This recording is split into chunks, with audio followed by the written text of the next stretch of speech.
Hello, I'm Dr. E. Barry Gordon. This is the 14th video in my series on testosterone deficiency and the second one on osteoporosis.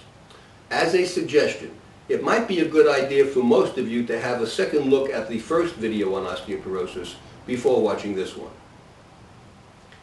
In the previous video, we saw how absurd and nonsensical current popular opinion and professional advice about osteoporosis really is once you take basic anatomy and physiology into account and apply some simple logic and common sense.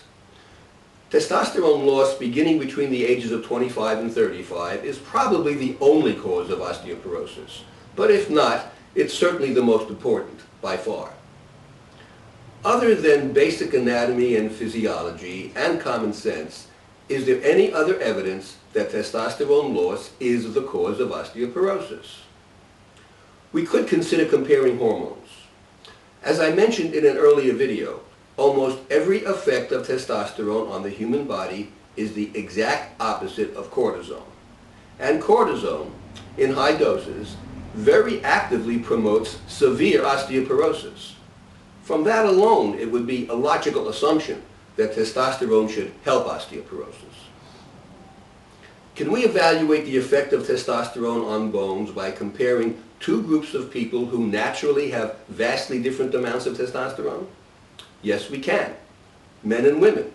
It's kind of obvious that the presence of more testosterone makes bones stronger. There's much better evidence.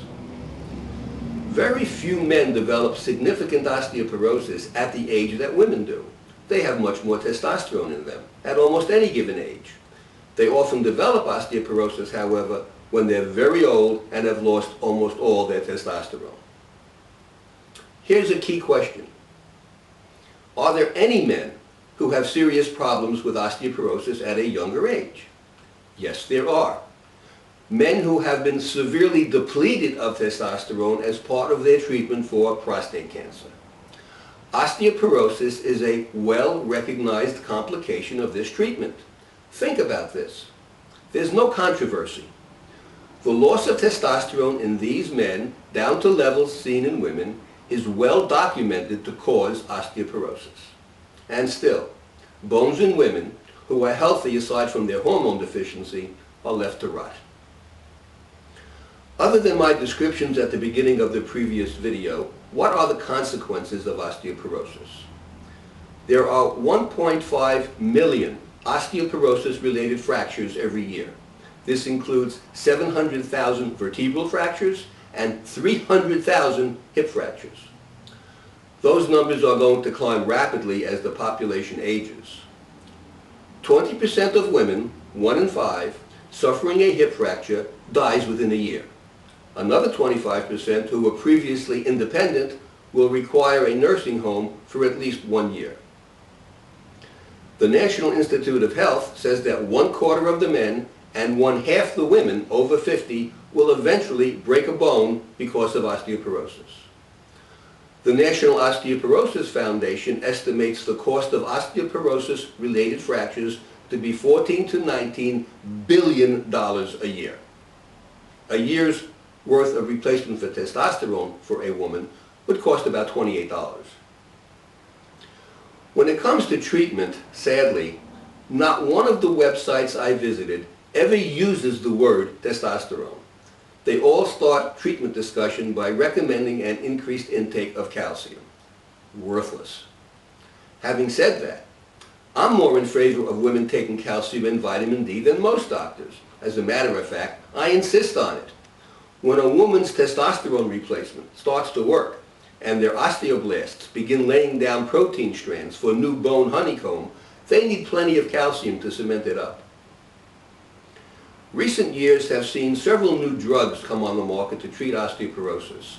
Fosamax, Boniva, and the newer Reclast, among others, are all biphosphonates, and they do work. They don't, however, stimulate the osteoblasts to make new bone. Instead, they inactivate the bone-eating osteoclasts, which, by the way, are just doing their job. Biphosphonate treatment usually results in some improvement in osteoporosis, but not, I think, nearly to the degree of testosterone replacement. Remember, Bone destruction is not the primary problem leading to osteoporosis. Lack of regeneration is. So these drugs are not fixing the basic problem, and they certainly don't stimulate the remodeling that is required for truly healthy bones. When it comes to treatment with testosterone, the medical literature has many studies showing the beneficial effects of testosterone replacement on osteoporosis. Unfortunately, as I've stated in many earlier videos, these studies suffer greatly from the gross underdiagnosis of testosterone deficiency and something much less than the best method of testosterone replacement. Let's look at the differences between the biphosphonates and testosterone. Biphosphonates have been on the market for maybe 5, 6, 7 years. Testosterone has been on the market for over a half a century. Using biphosphonates puts a foreign chemical into your bones. Replacing testosterone restores a vital hormone your body used to produce in abundance when you were younger and stronger and healthier. Biphosphonates decrease bone destruction. Testosterone stimulates bone rebuilding. Biphosphonates do nothing more than help osteoporosis. Reversing osteoporosis is only one of many, many beneficial effects of replacing testosterone. There are many reported side effects to biphosphonates. I found lawyers' websites advertising for victims on a Fosamax search. That's their word, not mine, and I certainly don't agree with it.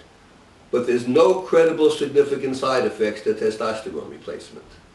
And once again, a year's worth of testosterone for a woman cost about $28.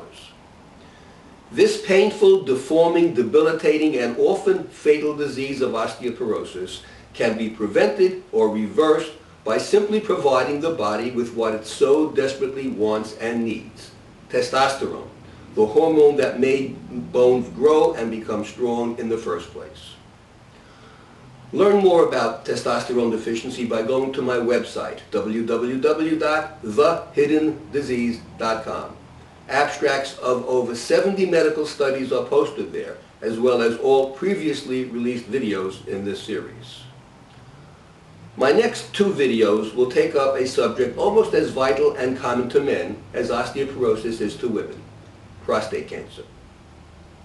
Please remember to spread the word about the existence of this disease. Email the video links to everyone you know and ask them to do the same. I'm Dr. E. Barry Gordon. Thank you for watching.